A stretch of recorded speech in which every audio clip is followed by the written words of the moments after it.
नमस्कार, श्री स्वामी समर्थ. कसे आहात? मजेत आहात ना? आम्ही पण मजेत आहे. तर हे कांदा बिण्याचं काम चालू आहे बघा. आणि कांद्यात अशी भाजी आहे.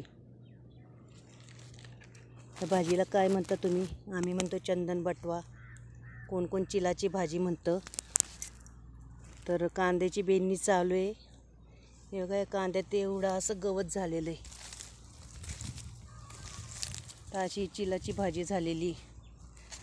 ते कांदा बेण्याचंच काम चालू आहे. आणि दुसरी बेनणी कांद्याची, दुसरी बेनणी तरी एवढं गवत निघतंय असं. आणि झालंय पण बघा किती गवत. तर आता हे बेनणी केलीच पाहिजे. बेनणी केली तर कांद्याला खतबीत टाकता येतं, खायला टाकता येतं. ही बेनणी करावीच लागते. आणि तिसरी बेनणी मोठं मोठं गवत गोळा करायला लागतं. तरी बेनणी करते मी आता 2 दिवस झालं. तर एवढं गवत निघतंय. तर आता येतीलच बेनायला माझ्या मैत्रिणी. चला तर मग सांगा मला, ही भाजी गरगटी तुम्ही कशी करता?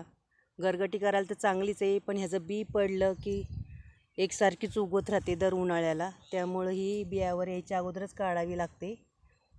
तर तुम्ही कशी करता गरगटी भाजी आणि आवडते का तुम्हाला? तर अशी आमची भाजी कांद्यात आणि एवढं गवत झालेलं आहे. चला तर मग बाय. कमेंट करून मला नक्की सांगा तुम्ही भाजी कशी करता ही.